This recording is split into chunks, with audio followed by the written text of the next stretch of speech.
All right, gang, it's about 1 minute after. We're going to get things started. So good morning, everyone. I'm Jim Fogler, president of the Florida Press Association. Welcome and thank you for joining us as we look to help our business partners better tell their story. This three-part VIP Roundtable series is presented by FNAME, and I'm going to keep my remarks short so we can get right to the discussion and get Mike all fired up. But before we begin, I do have a few short announcements. First off, I'd like to recognize our sponsors, Blue Toad, Preferred Marketing Solutions, and our very own Intersect Media. Please mark your calendars for our next VIP Roundtable discussion, which is being held on September 17th.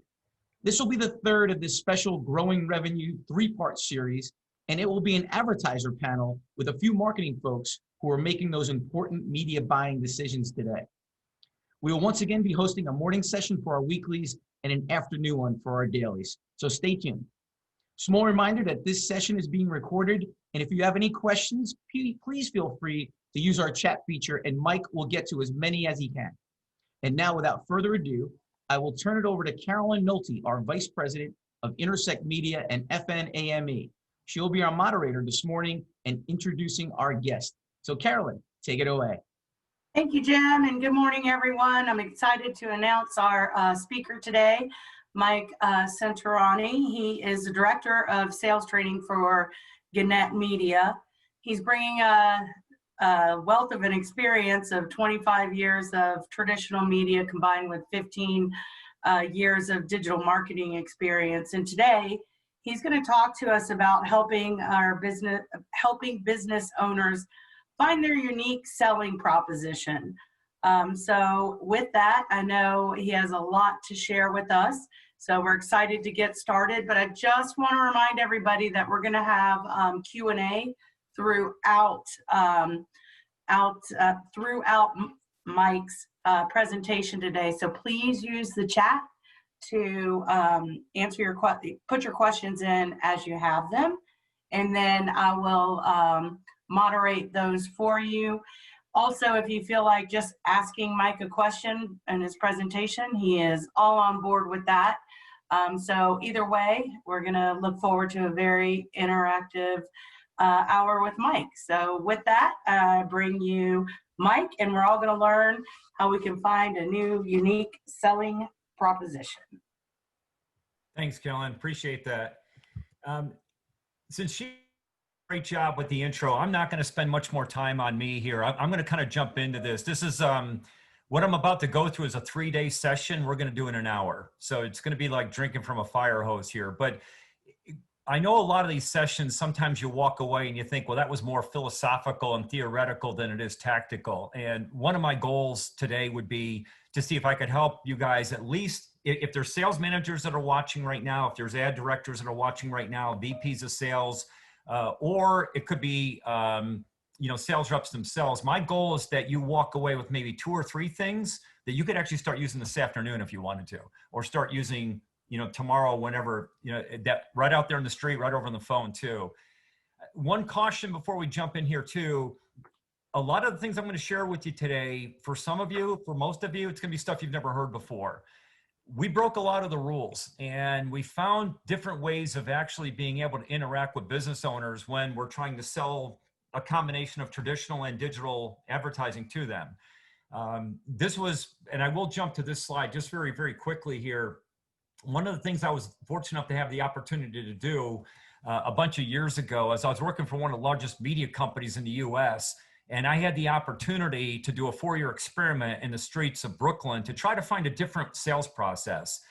The company I worked for at the time, we had a great product, and even the business owners came back and said, it is a good product. It brings us back a great return on investment, but we hate you.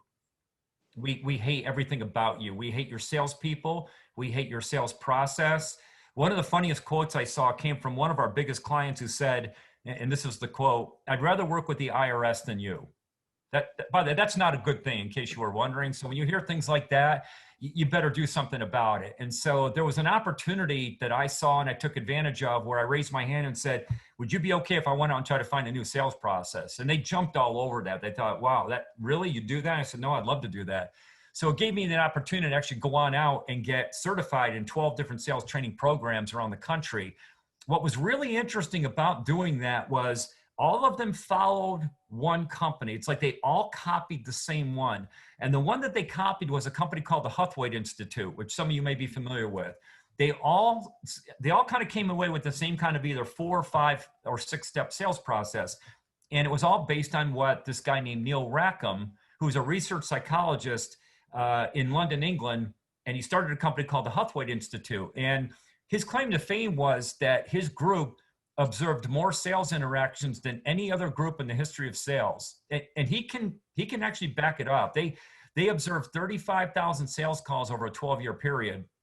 And obviously I didn't have that time to do that. So I wanted to find out what he found out. So I went through his program, and it was interesting because then we saw that everybody else followed it too. He started this in 1974. I think I mentioned that. And it's still widely used by a lot of Fortune 500 companies today. And it was a lot of the foundation of what we use to kind of go to the street to sell media as well. Here's the problem. There were some massive flaws in his program. So here's a guy who came up with what is probably considered to be the single best sales approach and program in the world. And there were massive flaws in it, which they agreed were massive flaws when I went through the program on the second time. I'm going to kind of point these out as we go through, and this will kind of show you guys too how we ended up coming up with a different approach. I joke about this, but I'm serious. It was actually the business owners in Brooklyn who taught us how to sell. They were the ones that taught us, basically because they kicked us out on such a regular and frequent basis because we sucked at what we did. So they told us, you suck at what you do. And we listened to them, and they were right. We weren't good at what we did. When we started listening to them, they helped us to become better. A lot of the ways that I start this program in a 3-day session is I usually, instead of saying, okay, here's how it works, you ready? It just doesn't work in sales training. Trust me on that. So instead, what we do is we have them start with a role play. We don't have enough time to do that today. It would be really fun if we could. But if I could, what I would do is I would put you in the groups. I'd give you 30 minutes or 45 minutes, have you pick any kind of business you want. I'd have you role play it out. I would play the business owner. And I even joke with the sales reps, I'm not going to go Brooklyn on you, so don't worry. At Brooklyn, by the way, no offense to the fine people of Brooklyn, New York, but they're not the most patient business owners on the planet. In most cases, you got 5 seconds to get it done if we're already up. And so that you had to have some game in those first 30 seconds, 45 seconds, 60 seconds in order to be able to get the conversation started. And I need to share a really quick point with you on this too, because this is what's really interesting. In the first big flaw that we found with Huthwaite was, by the way, in case you were wondering, Neil Rackham was the guy who wrote the book called Spin Selling. And some of you guys have heard of this. And so he actually says in one of his books, he's done several of these, we call it call opening, like that first 30 seconds, 45 seconds, 60 seconds of the call when you're prospecting, you're trying to get a new appointment, or with an existing advertiser, you're trying to get the conversation started again for a renewal or something like that. We call that a call opening. He calls it preliminaries, but it's the same thing. But this is really interesting. In his book, he actually says, and I quote, "We didn't find preliminaries particularly interesting, therefore we didn't spend much time in it." Which is mind-blowing if you think about that, because true or false, wouldn't it be easy if you could just go into any business or call any business on the phone and say, hey, I'm Mike Centerani, I'm with such and such newspaper here in Florida or such and such media company. I'd just like to sit down and talk to you about what you guys are doing and see if we could help. And like close to 100% of the businesses would come back and say, sure, come on in. Wouldn't that be great? Now, I know I haven't met you guys, but I know that's not what you're dealing with. I know you're not hearing that. I know instead you're hearing things like, we're fine, thanks anyway. You know what? COVID-19 has crushed us. We have no money. We can't even talk to you. I've had to lay my people off. I've had to shut my showroom down. I'm already working with somebody else. We tried you before, it didn't work. I could keep going on and on and on. But I know that that's the stuff that you're hearing. I know it is. And we can address that as we go forward here this morning too. But Huthwaite never did. And neither did any of the other sales programs that we went through. None of them addressed it because they just didn't feel like it was really that important. I've had some really great trainers in the past. By the way, Patrick Fuente is one of them, a guy who worked with me for a long time. Probably one of the best I've ever seen, by the way, at this process that I'm taking you guys through today. But we both know that that first 30 seconds or 45 seconds or minute and a half is critical to getting out of the blocks and getting the conversation started. And again, nobody else really addressed how to do that well. So I want that to be one of the 2 or 3 things that we're going to walk away with today. The other thing I want to see if we can level set too, and this is really important, in this approach, the way we think about it's not about making a sale. Anybody can go make a quick hit sale. It's about making the right sale. It's got to work for the business owner. If this thing doesn't work long-term, then it's almost a waste of time, the way we think about it, because yeah, you're under pressure to make a lot of sales, right? But if it doesn't work for the business owner, think about this. 90 days, 120 days from now, they're not buying from you again. They're gone. And in today's world, they don't come back either. There's too many other options. So you better do it right the first time with these guys, or else it's not going to make any sense. It's not going to work. The problem is that it's really hard.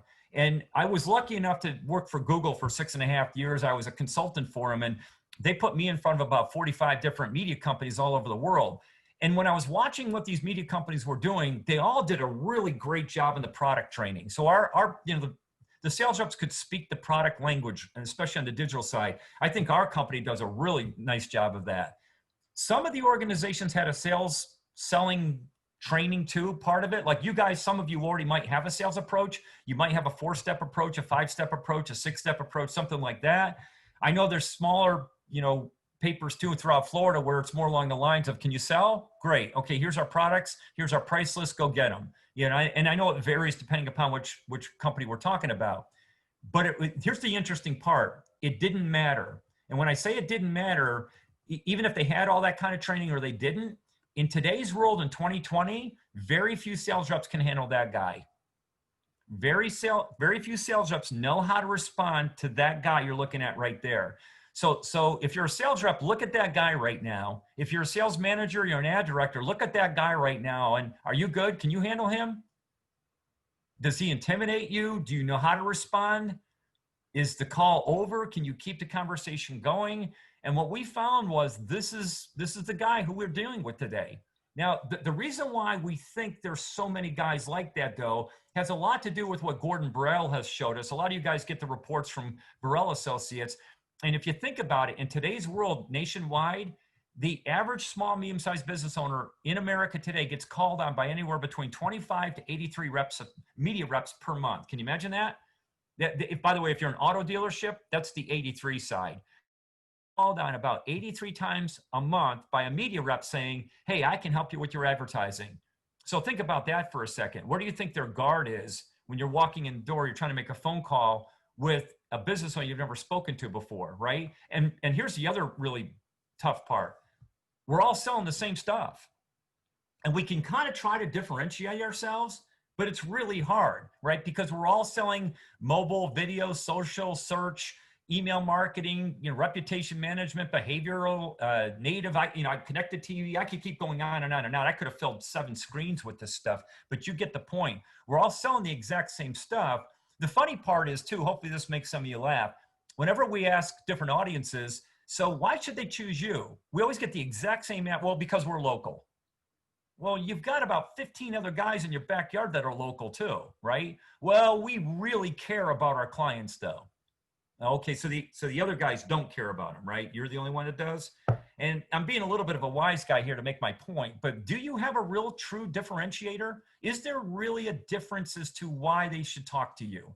And it's really interesting because I've almost never, from any of the 46 media companies that I work with, none of them really had a true USP, a true unique selling proposition. They would all come back first and say, well, it's our audience. We have a huge audience. Well, what do you mean by that? Well, because of Google, because of YouTube, because of Instagram, Snapchat, LinkedIn, and they can keep going on and on and on. Look at our vast audience. Yeah, it's really impressive. By the way, there's 7 people in your backyard that have that same audience. And I'm not counting your newspaper. You guys have that audience, and that is unique to you, and that's great. That's outstanding. But you also know that you need these other platforms to help them get the message out too. So how about at the end of this hour, maybe we can see if we can come away with a USP for you today, why they should choose you. All right, now why are we harping on this so much? Because, and you know this, when you conversation, true or false, on a scale of 1 to 10, if you never talked to that business owner before, their guard is through the roof. So who are you with? What media company? What newspaper? Yeah, no, we don't do any business with you guys, but thanks anyway, we're good. All right, and now your sales rep is on to the next conversation, right? Now you may have some kind of a really great elevator pitch and it works fairly well, but most of those canned elevator pitches, percentage-wise, don't go real well, right? Because they're not specific enough. And if you try to get too specific with every single business, you're gonna spend hours planning and preparing, and it's just not a good way to spend your time either. So I want to see if today I can show you some ways to quickly get the business owner's guard to come down and start to build credibility within the first 30 seconds, 45 seconds. All right, that would be one of the goals here too. I don't have time to do this today, but there's a really great 2-minute, 36-second video that Simon Sinek does on YouTube that you may want to check out later today if you can. It's his, by the way, it's his title, not mine. I know most of you have probably seen his really famous one that says Start With Why. It's a great video. And if you haven't seen it, you got to see it. It's about 18 minutes long, but it's outstanding. And I touch on some of the things that he talks about in the video in this training, but the one that I'm referring to is, and don't get offended by the title, he came up with it, Why You Suck at Sales. So that's his title, but he talks about how people start the conversation the wrong way. And he's got a really great phrase that I stole from him. And he calls it off-putting. That if you don't start it the right way and you spend too much time talking about yourself, it can be very off-putting to the person listening to it. So please get a chance, listen to that later on, and it will help you, and it'll kind of coincide with the stuff that we're talking about. So how did we break some of the barriers down in Brooklyn when we were knocking on the doors? Well, one of the consistent things we kept hearing from the business owners over and over again, we would walk in and we tried to do a one-size-fits-all approach because we knew our products, right? We knew our features and benefits. We could tell our story. The problem is we didn't know their story. So they kept kicking us out. They kept saying, you don't know a damn thing about my business, get out. You don't know anything about my business, get out. You know nothing about what I do, get out. One of us finally, and I forget who it was, but over the course of the 4-year experiment we did, said, you know what if we knew a little bit about their business before we talked to them? Like, well, that's a pretty good idea. And that's exactly what Gordon Burrell found last August, about a year ago. He came out with this exact same thing. As you guys know, he interviews all these business owners all the time. And he asked them, what do you want from a media rep? And the second one was one of the most important ones. And that's what we found in Brooklyn. You better know something about my business and industry before you even start. Real quick side note, real quick. Take this tip if you like it, throw it out if you don't. I would highly advise, if you're prospecting and you're looking for new business, or your sales reps are, help them by having them choose specific verticals and have them become expert in those verticals. So choose 2, 3, 4, 5 verticals, whatever it is, right? It could be anything. Maybe they want to become an expert in hearing aid locations. Maybe it's HVAC contractors. Maybe it's workers' compensation attorneys. Maybe it's dental implant surgeons. Whatever vertical it is, that's fine, but have them choose 4 or 5 and really start to become an expert in that. I'll explain that more in just a second. Here's the second tip. After you choose those 4 or 5 verticals, only choose the verticals that have money. All right, so that's kind of a no-brainer, but we spend so much time going after like that one person owner nail salon or the little antique shop on the corner or whatever, and they spend $200 a month with us every month. We love them. The problem is it's not real profitable for you or for the sales rep. So go after the ones that actually do have enough to be able to invest if this is a good enough idea. So that's a lot of how we've been trying to coach our reps too, to think about it. And the other thing to think about too is most of these business owners, it becomes kind of a choreographed dance where you can almost figure out what they're going to say back to you before they say it back to you. And most of them will try to get you into a price and product conversation within the first couple of minutes. This is a trap. Right? So they'll usually try to say back to, okay, so what are we talking about here? What do we have? And a lot of sales reps will jump to it right then and there. They'll start to talk about their package that they have or whatever it is, right? Yeah, we got this great package right now. And it consists of search engine marketing, social media, and display advertising. And you really ought to take a look at this. It's really, really great. Let me show you all the features and benefits. And then they're kind of crossing their fingers that they're giving one heck of a sales pitch. And at the end, the business owner says like, okay, you know what? I think it's a good deal. I think I'll buy it. Right? But do we even know what this business owner is trying to accomplish? And so a lot of what we're trying to do is in terms of making the right sales, we've got to figure out what is this business owner trying to do? And what do we have on the other hand to make that work for them? How do we customize this thing?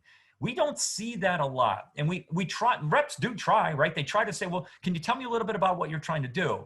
Here's a really important point we're going to say next. If you try to do this in a general way, if you try to do this in a generic way, it doesn't work. Let me be more specific. So you might say to a business owner, so Mr. and Mrs. Business Owner, why would somebody choose you because of one of your competitors? Well, we've got great customer service.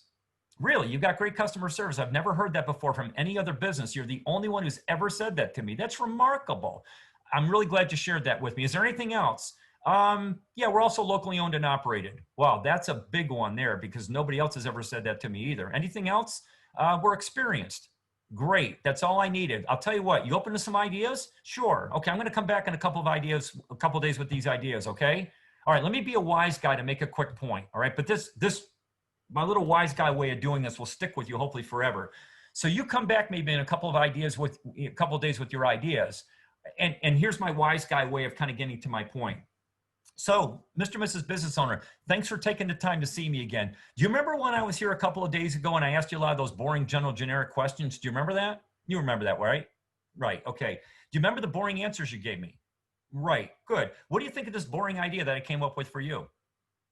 You're bored? Well, I was too. Yeah. Oh, so you need to go talk to your imaginary partner? I completely understand. You have to go on an African safari trip and to call you June of 2021? Absolutely. I'll follow up. You got it. No, thank you. It's great to see you again too. All right. Some of you are laughing here, but you know you've heard these stories, right? I haven't even got to the funny part yet. For the managers listening, I haven't even got to the funny part. Here's the funny part. They come back into the office later and you say, hey, how'd it go? I think I got him. I think I got this one, boss, because I'm going to follow up. Because you know me, I'm a follower-upper. That's what I do. I follow up. Here's the problem. You could follow up with this person from now until the end of time, and they're never buying, ever.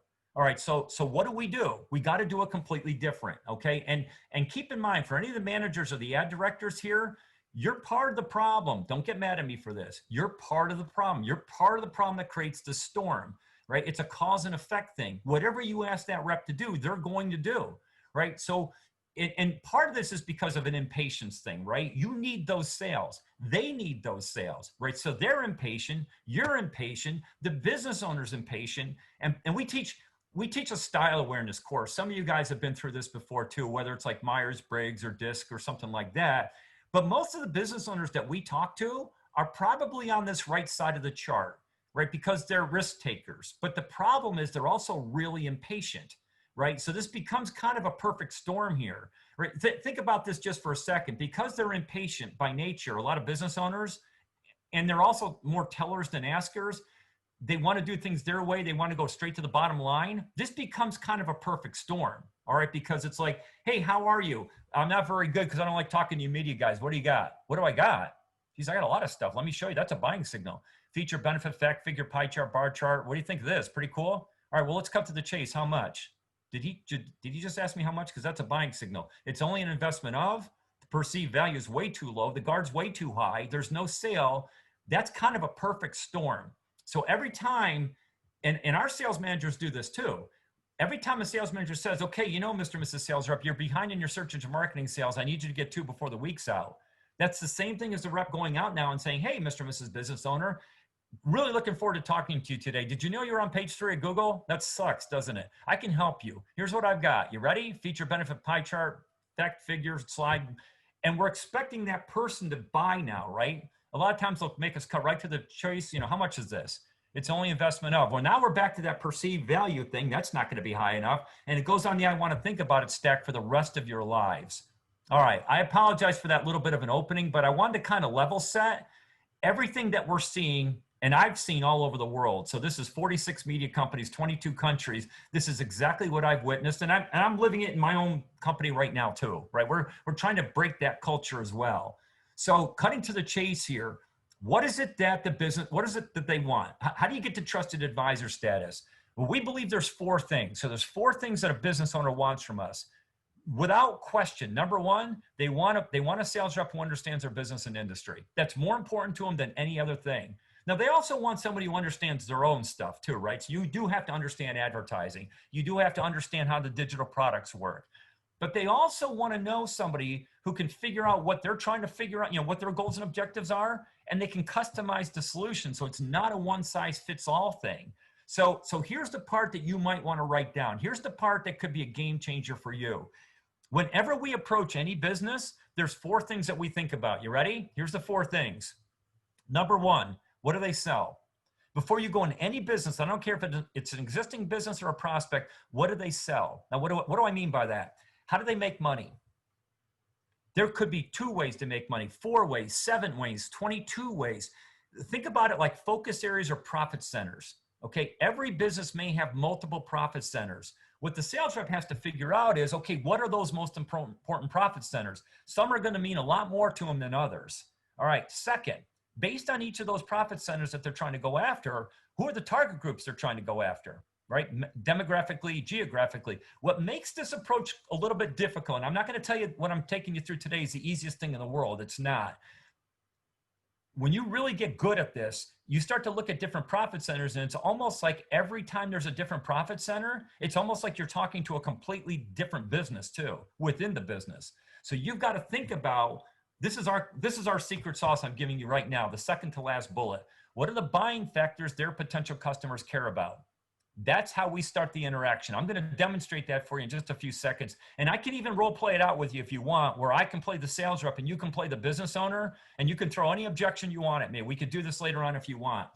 But that's the key right there, is to being able to speak their language. Listen to how I word this carefully, from their customer's perspective. So what is it that their customers would care about if they were going to buy that product or service? And then look at their website, look at their Facebook page, look at their other advertising, and see how many of those answers they're addressing. The irony is most of the time, they're not. Even for some of the most critical things that people would care about, they're not talking about it at all. So they're not really giving a lot of great reasons why people would want to buy from them. That's our job. We got to help them figure that out. And it's also, here's the cool part, it's also the fastest way to get credibility. Nothing is faster than being able to demonstrate knowledge of the business and industry, not by telling them, by asking them. And I'll demonstrate this in just a second. And then finally, do they have a unique selling proposition? It's interesting, if you think about it, every business owner should have a USP, right? But not all of them do. How valuable do you become to that business owner if you could help them figure it out for the first time? How you could help them differentiate themselves from the rest of the crowd. Tell me you wouldn't become trusted advisor then, right? Well, that's our goal. I want to throw a quick thought-provoking question out, and then if somebody wants to comment on this, we can stay on this just for a few seconds. But part of what I'm trying to go through with you here is and I'm trying to kill 3 birds with 1 stone right now. How do you plan and prepare differently to have an interaction with either a prospect or an existing client? That's number 1. And I'm going to get very tactical with you on the next slide. Second, how do you get past those call openings to get that conversation to advance into a deeper needs assessment, needs evaluation, needs analysis, discovery, whatever you want to call it. It's all kind of the same thing there. How do you do that, right? Now, when we get to that point, when I'm out in the field with a rep, and I'm still probably talking to 3, 4, 5 businesses a week with reps around the country. I'm doing it more Zoom now because of COVID, just like probably some of you guys are. But 6 months ago when I was out in the field with them, what we always did is myself and a couple of my trainers, we would get back in the car with a sales rep. The very first question we asked the sales rep when we got back in the car after the first stage of the conversation, because we tried to do more of a 2-call type of an approach. Once we did the needs evaluation, the first question we asked the rep was this: Mr. and Mrs. Sales Rep, what do you think of that business? Would you buy from them?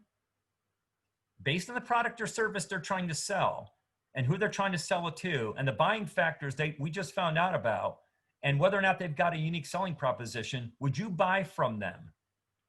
It's the first question we asked. Now, this next point I'm going to make might ruin some of your day in kind of a fun way, and I'm okay with that. Here's our belief. You can disagree. If your sales rep walks out away from that first needs analysis or needs evaluation, and listen how I word this very carefully, if they're not completely sold on that business when they walk out, they've got nothing.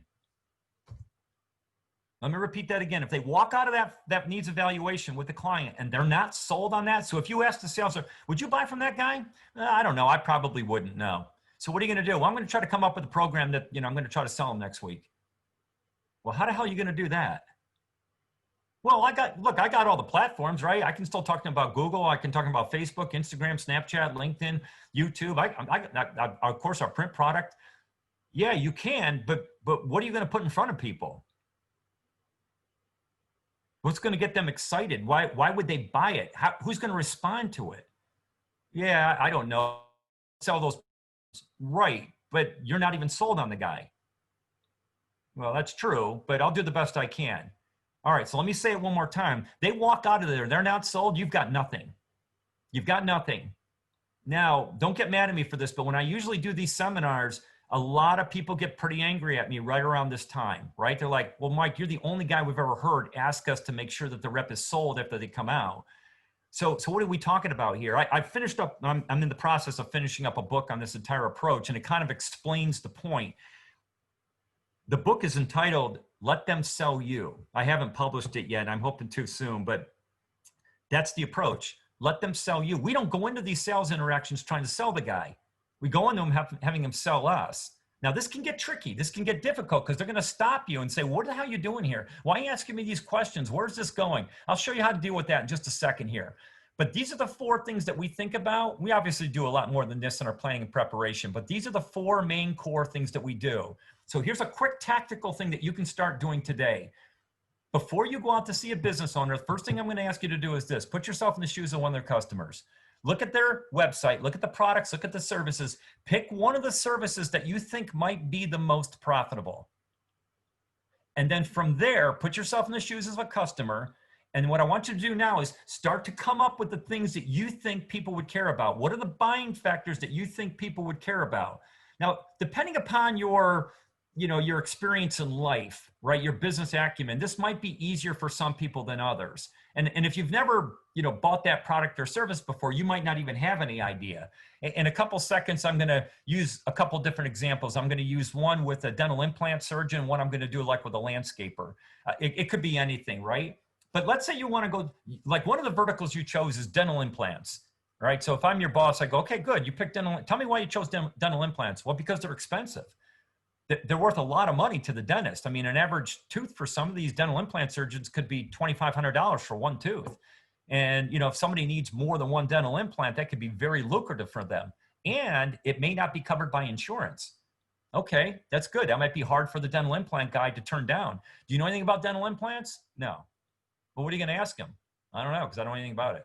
All right, so that's going to be tough then, right? So sometimes you can come up with some buying factors just through logic, but if you don't know anything about the business or industry, that's okay. Google knows everything about everything. So all you have to do is just go to Google and type in questions to ask a dental implant surgeon, questions to ask a landscape contractor, things to consider before buying whatever it is. And I promise you, you're going to get a laundry list of really good things to start to ask them.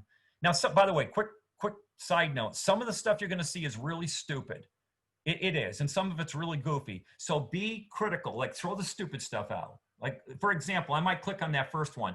10 questions to ask your landscaper. Point number 1, make sure you choose a reputable one.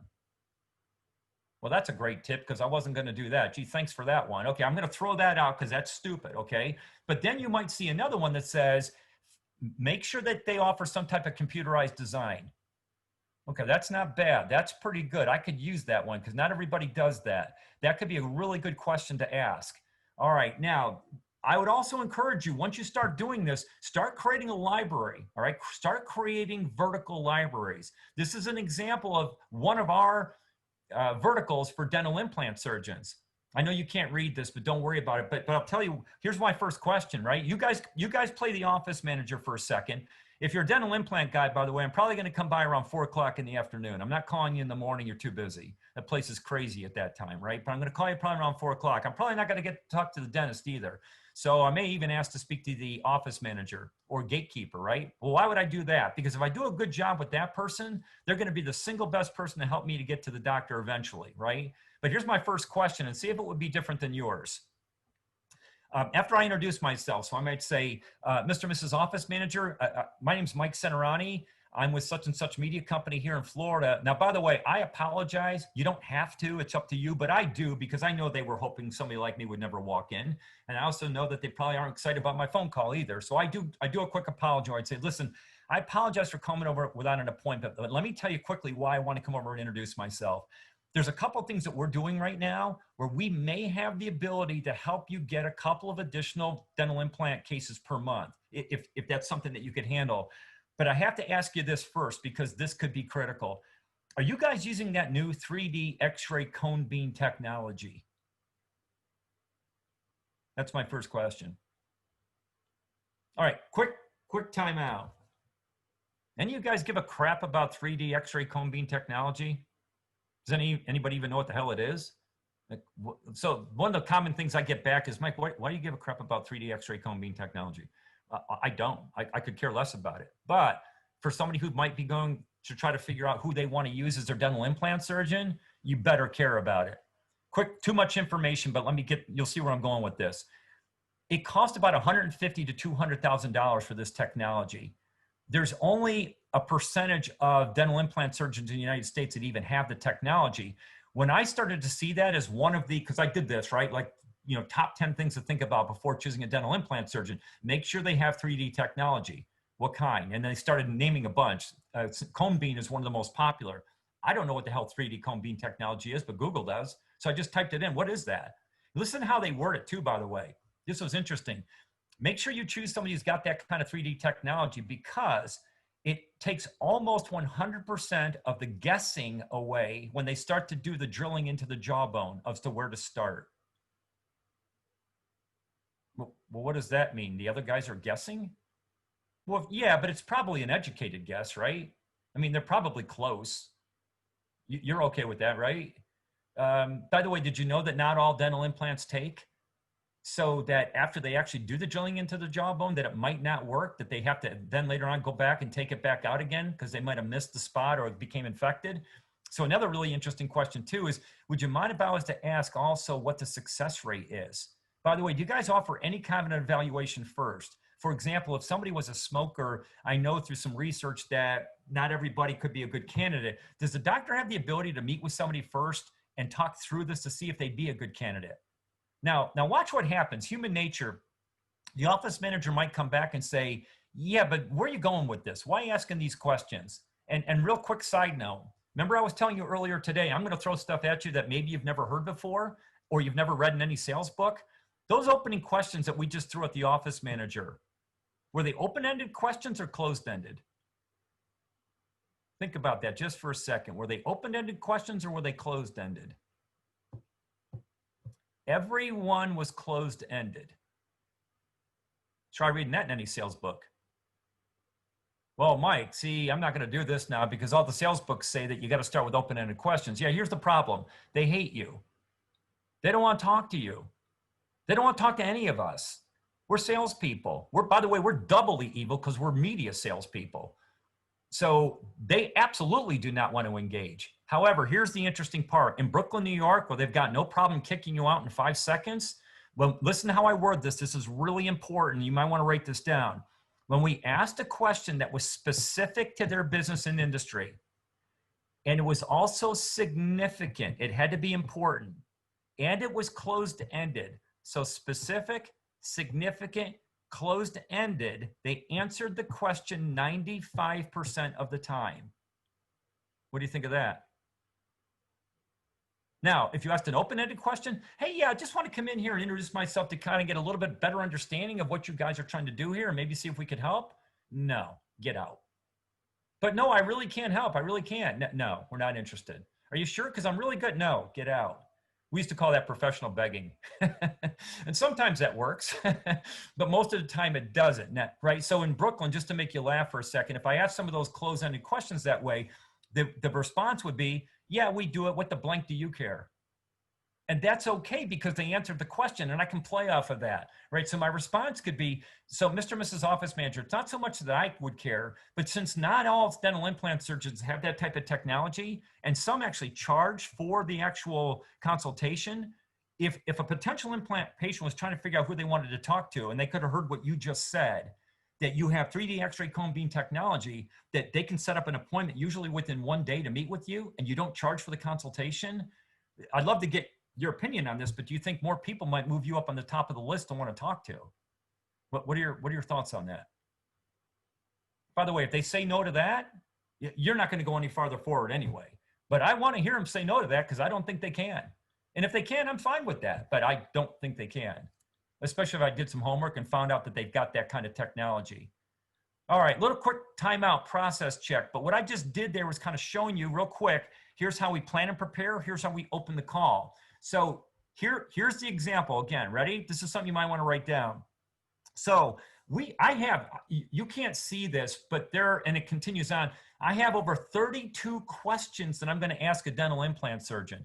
Now, I'm not going to do that in the call opening. I'm only going to ask about 4 or 5 in the call opening. The goal of the call opening is to get to the needs analysis. It's not to make the sale. It's not to save the sale. It's to get to the needs analysis step, because everything's going to come out in the needs analysis. If I can get to that step, then I'm going to know their whole life story afterwards, and I can really help them. And I can get them to sell me too on why they're great. So, but it has to be done in chunks, right? Nobody's good enough normally just walk in and say, hey, you want to sit down with me for 45 minutes? No, I didn't think so. Well, if you ever change your mind, here's my business card. All right. It's not a numbers game, by the way, too. So we were all lied to about this in sales. It's a numbers game. It's a numbers game. It's not. It's a quality game. But once you take the time to do this kind of work for a dental implant surgeon, here's the cool part. No matter where you guys are geographically in Florida, I promise you, you've got 10, 12, 15, 22 of these guys within a 25-mile radius of you. So once you pick a vertical like that and you take the time to prepare it this way, prepared for all 22. And here's the cool part. Now, you've come up with your questions, right? Then go back to every individual website and just put a quick check mark down next to the ones that they're already saying on their website. Because if they're already doing a good job of answering those questions, we don't want to start with that. So circle all of the things that they're not saying on the website, stuff that could be critical, stuff that could be deal breaker stuff. Let me just do a really, really quick example to make my point. Let's say you were driving to work today, okay? You know you need to be there by 8 o'clock, 8:30, 9 o'clock, whatever it is, right? You got a meeting you got to get to. And you go to your car's in the garage, you click the button, the garage door starts to go up and it jams in the roller. Completely jammed. You can't get out. All right, we got a couple of options. You know, you could get somebody else to drive you. You could Uber, whatever it is. But eventually, you got to get that car out of there, right? So if you're going to call a garage door company, what do you care about? What's the most important thing you care about at that moment? Price. It's price, right? If they don't have a good price, I'm not going to buy from them. No, that's not the number one. I know you might think it's the number one. It's not. It's response time. How quick can they get out to see you? Second, do you work on my make and model? Third, do you have a fully stocked truck? What percentage of the time can you do that repair right there on that first visit? By the way, too, who's making the phone calls? Is it more males or more female? All right, are they home alone? Who's coming out to do the actual work? Are they your employees or is it a subcontractor? If it's a subcontractor, is there a logo on the side of the truck? Is this guy wearing a uniform? Will he send a text message to you in advance so you know who the heck's coming by? Will he show up when he says he's going to? Have you done background checks on these guys? All right, if at any point, by the way, you don't care about any of these things, then that's fine. But there are a lot of homeowners that would care about a lot of those buying factors. Now, go back and look at the website. You want to bet a beer with me that they're not saying half of those things on the website? I guarantee you they're not saying half of those things on the website. Well, how do I know that? Because they forgot to think like their customer. Was it just that one? No, it's every one of them. That's a really high percentage, by the way. 100% of the businesses out there did not put together their website, their Facebook page, or even their advertising from the framework of what their customers think about. Now, quick time out. Don't get mad at me for this, but most sales reps don't think like this. They go in thinking, I got to make the sale. What am I going to sell the guy? I got to sell him. Got to get my boss off my back. I need a commission check. What do I do? What am I going to sell? Like, we want to make the sale too, but the sale is a byproduct of the end result of doing this stuff the right way. So get the conversation started, get into the needs analysis, and everything's going to come out in the needs analysis. The last thing I'm going to say on this slide would be this. After you've circled all the things that aren't on the website, then prioritize them. Start out with your best questions first. And that's how you want to start to engage them. Okay, so what would it sound like? So it might sound something like this, right? Say, Mr. and Mrs. Landscaper, my name is Mike Centerani. I'm with Local IQ Media in this part of Florida. Listen, I apologize for driving over here without an appointment, but let me tell you quickly why I wanted to come by.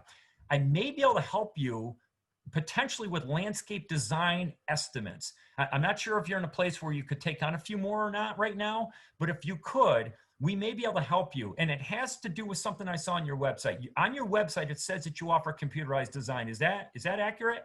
Close-ended questions. They will answer it, by the way. I promise you, they will answer it. Yeah, we do that. quick question for you. Would you be willing to physically go to someone's home or business, take a photograph, and then come back with maybe 2 or 3 different possible new landscape designs that later your company would be able to install for them?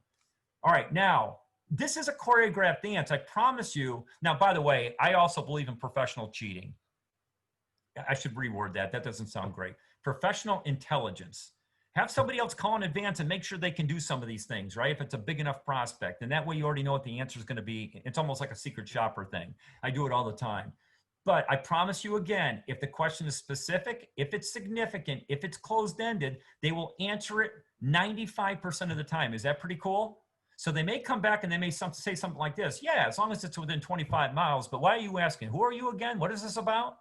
So you can kind of repeat your call opening. Yeah, again, my name's Mike Centerani. I'm with Local IQ Media here in this part of Florida. And sir, if you can do this, we may be able to help you get a couple more landscape contracts. And that's why I wanted to know this. So, but I wanted to see if you thought this could be a worthwhile conversation. All right, that will start to trigger the opportunity for you to get into the needs analysis step with them. Now, this next part I have to cover too. I've got maybe 12, 13 minutes left, so I'm going to cover really 2 more big things, and I'll throw it back to any of you for any questions. When you get to the needs analysis, our belief, since we're selling advertising, right? We're selling media. There's 5 things that your sales rep has to know before they walk out of that. Otherwise, they are going to be forced to have to guess at their solution. Listen to how I worded that again. They're going to have to guess at their solution. My own historical data tells me right now that close to 90% of all media reps all over the world are guessing on their solutions every single day. What if after today, your reps would never have to guess again? Would that be pretty cool? That would have made this session pretty worthwhile, right? So the funnel, the way this works is, how do you start? Well, the first thing you got to figure out is, what are the most important profit centers to them, right? So if I'm talking to that landscape contractor, I started with landscape design. Why? Because that may be the most profitable. Like, for an example, he may do 4 different things. He might do landscape design, he might do lawn maintenance, he might do irrigation, he might do landscape lighting, but landscapes design is the one where he makes most of his money. That's where the biggest profit margin is. Maybe lawn maintenance is second. I don't know that, but we've got to find that out first. Otherwise, what happens is your sales rep might start down one of these profit centers only to be stopped 7, 8, 9, 10, 11 minutes into it and be told by the business owner, yeah, we do it, but it's not that big a deal for us. Sometimes it's just a lost leader, right? So start with the profit centers. Which ones are the most important? Okay, that's number 1. Try to figure that part out. That'll give you kind of a track to go on. Number 2, are they good at it? Are they good at it? Well, Mike, how the hell am I going to know if they're good at it? Because you're going to ask all the same questions that a potential customer is going to ask, the things that they're not addressing. Well, where am I going to get those from? Go back to Google and say, what are the things I should consider before I choose a landscape contractor? By the way, it's really fun sometimes to bring that up to the guy too, to say, hey, Mr. Landscape Contractor, quick question for you before I go much farther here. Have you ever taken the time to go to Google and type in questions to ask before choosing a landscape contractor? Have you ever done that? By the way, my own historical data is that about 99% of business owners have never done this. So when I ask them if they've ever done it, most will say no. I said, I printed it out. I actually have it printed out right here. Would you be interested, real quick? This will only take a couple minutes, but would you be interested to see what some of the so-called experts in landscaping suggest that a person think about before they choose somebody like you? Do you want to see what number 1 is? They all want to see, by the way. They all want to know how they rank. But I'm not telling them that I'm the smartest guy in the room. I'm asking for their expertise. They can tell me if the guy who came up with this is an idiot or not. That's up to them. Sometimes they will too. They say, well, that's not that important. Nobody cares about that. Okay, what about this one? Yeah, that's a big deal. Are you good at it? We are. Can you talk to me a little bit about that? Get them to sell you. I'm always looking for differentiators right here. So every time they say, well, this is how we do it. Okay, great. Is that how most landscape contractors do it? Yeah, it's pretty common. Okay, I don't have it yet, so I got to keep going, right? So I'm going to keep asking more questions until I get it. My goal is to walk away with at least 3, 4, 5, 6 key selling points that I can use in my messaging when I come back, and hopefully find a unique selling proposition. Here's another really quick, fast tip. Everybody ready? Really quick, fast tip. I'm still a little bit old school, so I write my questions down in black, but every answer they give me, I write in red. And if they give me something really good, then I circle it. I put stars around it. Sometimes I'll even put possible headline. They don't know that I'm doing that, but that's what I'm doing. I'm ready at any point, at any time, if they shut me down and say, Mike, where are you going with all this? Like, what's the purpose of these questions? Yeah, Mr. and Mrs. Business Owner, let me tell you exactly where I'm going with this, and I'd love to get your opinion. And now I paint a picture. You know, pretend somebody moved to this part of Florida, right? I know that we've got X amount of people moving into Florida every day. You know that too. Let's say that they bought a home. They love the home, but they hate the landscaping. So now they're going to start looking for somebody for the first time. Mr. and Mrs. Landscaper, when they're doing their research and they're trying to figure out who they want to get an estimate from, stay with me just for one more second. If they just found out, you ready? Listen to this. They just found out that there's a guy here that will do 2 to 3 CAD drawings for free. Their turnaround time is within 48 hours. They don't charge for it. They'll let the person keep it. If the person decides to then go forward with the estimate that you'll start at the exact time and date that you say you will, and weather permitting, you'll complete the job on time, and you use only your own installers. Mr. and Mrs. Landscaper, if they knew there was a guy out there who did it like this, what do you think the chances are you'd be one of the top 3 they would want to consider? What are your thoughts on that? By the way, is there any chance the guy's going to come back and say, yeah, that probably wouldn't mean much to him? But the only way that happens is if your questions suck. So there's a real important moral to this exercise. No stupid questions, okay? Every one of your questions has to be good, because if not, they're going to be judging you based on that. But if your questions are good, it's the single fastest way that we've ever seen to gain credibility. Nothing else is even close to that. And then you ask for permission to proceed. You know, it's kind of fun, by the way, too. Sometimes I'll get to 10 or 11 of these. Let me have you play the hardest customer you've ever played. Ready? Put your hardest customer on you've ever run into in your life, okay? And I'm going to ask you this question after I've been talking to you for about 11 minutes. And I might say, Mr. and Mrs. Business Owner, I feel like I'm kind of torturing you a little bit with these questions. I apologize. We don't have to go any further, by the way. I believe in giving them an out. I'll give them an out. We don't have to do this any longer. But can I ask one last question just real quick? I'd love to get your opinion here. You know, I was looking at your website, I'm thinking, but this guy's a good landscaper. He's really good at what he does. But now that I've just heard the 11 different things you've just told me, you're not a good landscaper. You might be one of the best landscapers I've ever talked to. Would you, please, I apologize for the question, but I've got to ask. Would you mind if I was to ask why, at least up to this point, you're not sharing any of this with the public so far? By the way, you guys can play the business owner, answer it any way you want. Here's the coolest part. I don't care what your answer is. Anybody want to play a really, really, really tough customer right now? Go ahead, slam dunk me. Let me rephrase the question. Any reason why you're not sharing any of this with the public right now? All right, since we've got a very shy group, I'm going to give you the top 3 answers. Ready? All right, here's the top 3 answers. Nobody's ever asked me those questions before. That's pretty cool, right? Tell me that's not great for your credibility. Number 2, I never thought about it. Number 3, this is the most common. Well, I'm not a damn marketing guy. That's kind of fun, because then we can come back and say, well, Mr. and Mrs. Business Owner, that's what I do. That's what I am. Would you like some help?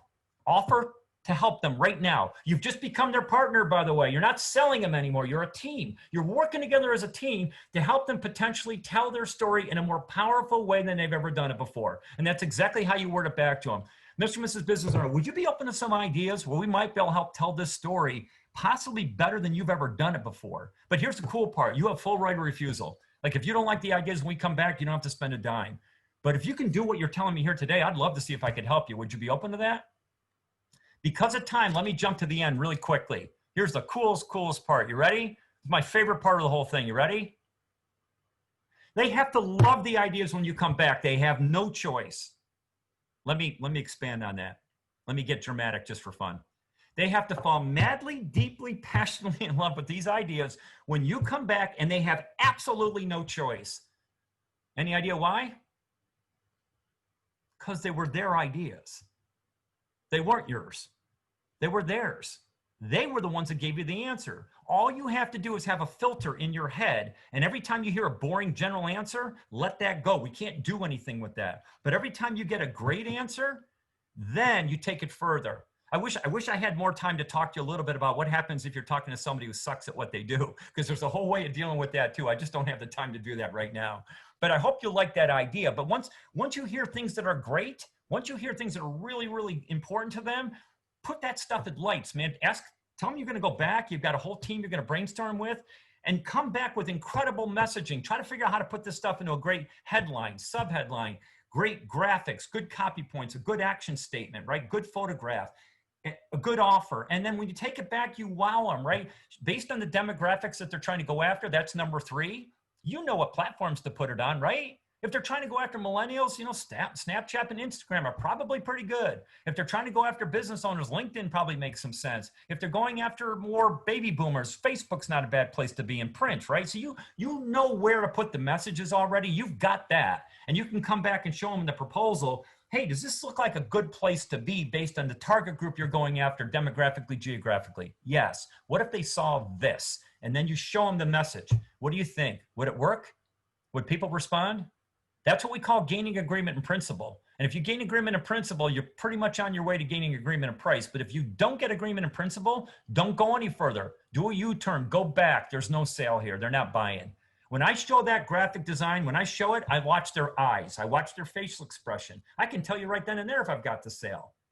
All right, one last thing because of time, and then I'll shut up and I'll turn it back over to Carolyn and any last questions you guys might have. But the other thing you got to do in the needs analysis over on number 4 on the left, you got to figure out what we call capability capacity. This is pretty straightforward. I don't ever ask what's your budget. I know that's a really, really common thing. Everybody, hey, what's your budget?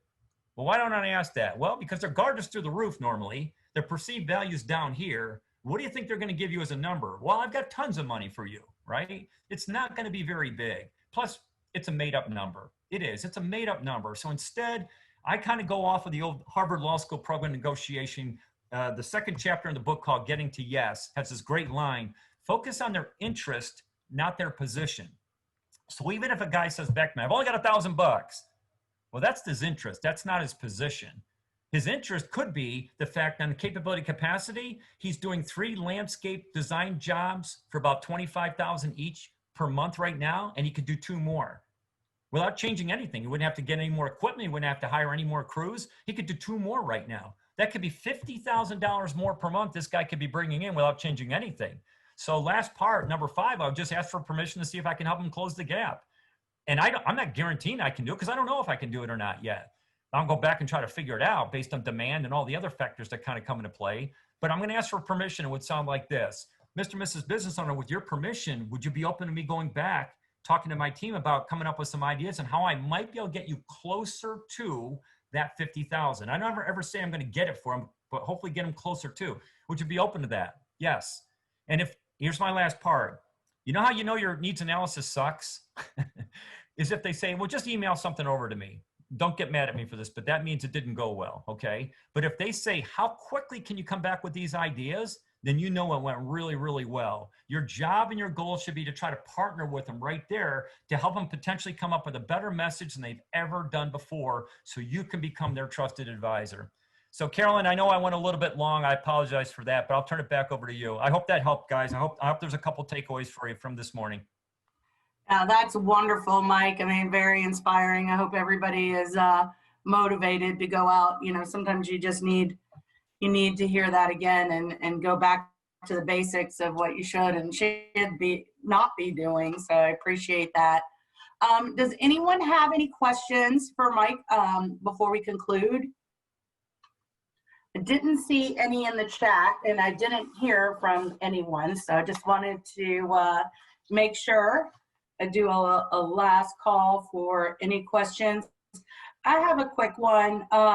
Will you be able to have a few of your slides available as a template? That might be a little tricky for me, Caitlin, only because this is actually property now of Gannett. I don't know if they would allow me to do that or not. Okay. But since this is recorded, you know, I know a lot of people will be able to maybe take little snapshots with their phone and, you know, they'll be able to see it there again. My apologies for that. And when I was a independent contractor consultant, I used to give this stuff away all the time. Unfortunately, I don't think I can do that now. I apologize. No, not a problem. But I appreciate you reminding everyone that it is recorded. So if anybody wants a refresher, we definitely have that available. And want to remind everybody we have another session this afternoon. So if they would like to sit through again to listen to Mike again, we have that. But with that, I just want to do some closing remarks and send a special thank you to you, Mike, for spending this past hour with us and sharing some inspiring and motivating tactics to go out and, get new business because we all need it right now. I'd also like to thank our presenting sponsors, as well as FNAME and our other sponsors, Blue Toad, Preferred Marketing Solutions, and Intersect Media. I hope you all found value in our sessions, and we look forward to hearing feedback from all of you. So please send any ideas for future roundtables to our membership team. And we look forward to seeing you soon on our third and final session of the sales focused roundtable. So with that, thank you, Mike, and everybody have a good afternoon.